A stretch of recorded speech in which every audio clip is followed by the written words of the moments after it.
Alright, Caleb, drum solo. Great job, Caleb. Welcome back to On the Flip Side. My name is Adam Shawalker, your host. Today we are going to be covering Soul Coughing's Irresistible Bliss, 1996's Soul Coughing album, self-described as deep slacker jazz. Members of Soul Coughing at this point are Mark DiGliantoni on the sampler, Mike Doty on guitar and vocals, Yuval Gabai on drums, and Sebastian Steinberg playing some kind of fiddle. Tracks on this record are as follows.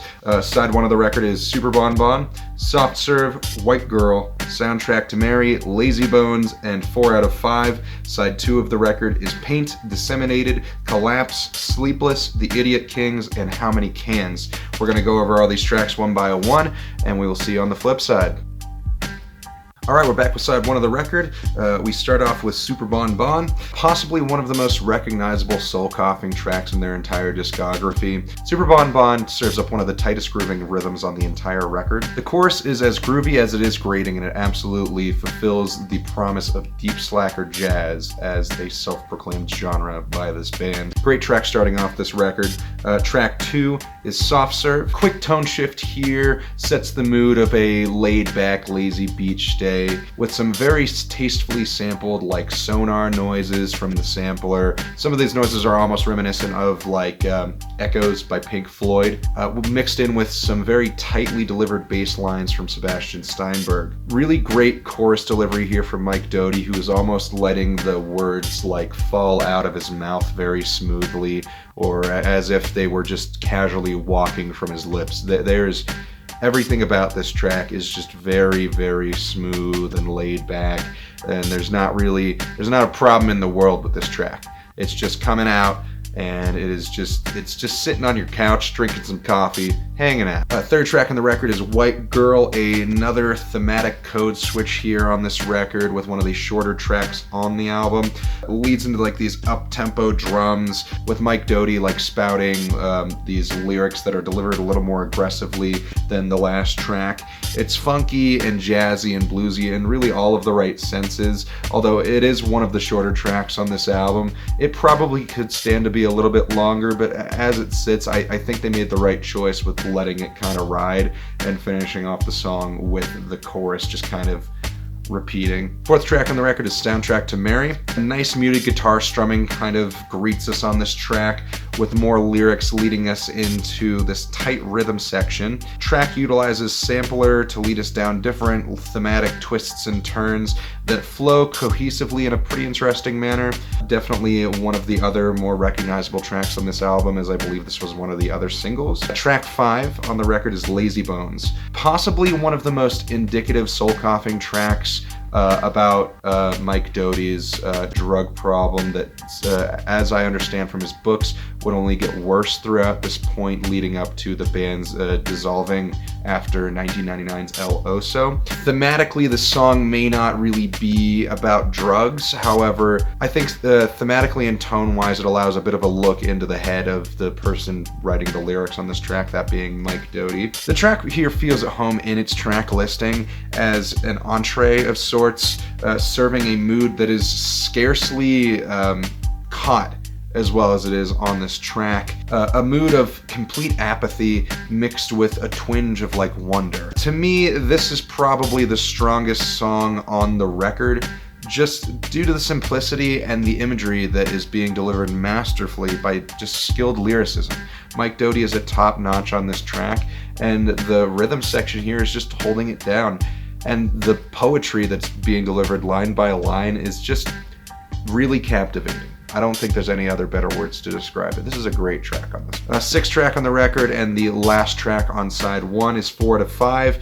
Pretty simple track, but it's pretty fun. Closes out side 1 as kind of a nice bookend to some more serious themes with a bit of fun. And the chorus pretty much occupies most of the track here as like a kind of sing-along number. Overall, it's just a fun track that I think ends off this side of the record quite well. So far, album's looking pretty good. We will come back to you after side 2 with some final thoughts and some more analysis on those tracks as well, and we'll see you on the flip side. Thanks for watching. Alright, we're back with side 2 of the record, starting off with track 7, Paint. Starts off with like another lead sample on this track. It kind of allows one of like the sleaziest bass lines I think on the entire record to just slip into this track. Everything on this track kind of just feels grimy in the best possible way, and I think really captures a portrait of New York in the mid-90s. Just to a T. Everything on this track is just raw and full of grit, and it's just coming at you as, you know, it's flowing out and it's coming at you as it comes, pretty much. Eighth track on the record is Disseminated. More sample work kicks off one of the higher tempo songs on the record with a track that I believe is called The Penguin. I don't remember the artist, but I'll throw a picture up. You could almost see this as like a dance number. Disseminated absolutely rolls with the groove on these drums, and it really urges you to move, I think. The drums here are just pushing like this agenda of just kicking loose and just partying. Track 9 is Collapse, possibly my favorite B-side on this record. Another higher tempo groove that I would describe as almost hypnotic in a way, as it remains very consistent throughout the album, with the sampler just sort of tweeting out these interesting things over top of the track here and there. More very heavy imagery and the lyricism of Mike Doughty on this one, with lyrics in the verses that head into like these funky as hell choruses. The 10th track on the record is Sleepless. This track marks a bit of a departure from the higher tempo tracks that we've had on this side of the record so far, with a bit more calm brooding, sort of like Lazy Bone on the first side of the album. Sleepless almost seems like another sort of anthem for those who may not be sound in all of their own thoughts. This track also kind of follows a noir theme, similar to that of City of Motors, a track off of their first record, Ruby Vroom. The 11th track on here is The Idiot Kings. More instrumentals that are just honey on the eardrums allow this song to flow into poetry by Mike Doughty that could be some of his best work, in my opinion. Nothing on this track really feels out of place. The Idiot Kings is definitely, I think, could have ended off the album by itself, but I think the 12th track here, How Many Cans, was a proper choice, as it kind of flows out onto this lower tempo track that allows the record to kind of just fade. It's just a much slower pace that really would fit in with like the New York jazz club circuits, with just like the slowest and probably most low-key track on the entire album. And I think it ends off the album with a really fitting, just low, calm tempo that once again feeds into this idea of deep slacker jazz as presented by Soul Coughing and the band itself. Overall thoughts on the record: I think if you are looking for a mid-90s classic, this is definitely it. Throughout the 90s, you have these like bands that really just resonate in that decade alone. I think that bands like Soul Coughing, or for example like Fatboy Slim, or other bands of that kind of era just have a very special spot here, where bands that nowadays probably would not really get this kind of commercial or critical attention have this window to becoming just very large groups. And as far as the future of Soul Coughing, I don't see any kind of reunion happening between Mike Doughty and the rest of the Soul Coughing act as it stands. However, it does seem that Mike Doughty as a solo artist is starting to branch back out into these more traditional themes that Soul Coughing presented in the mid-90s with his new project, Ghost of Vroom, which I believe has some of his touring act that he has toured with over the past few years, including Andrew Scrap Livingston, as well as a few other band members who have toured with him over the years.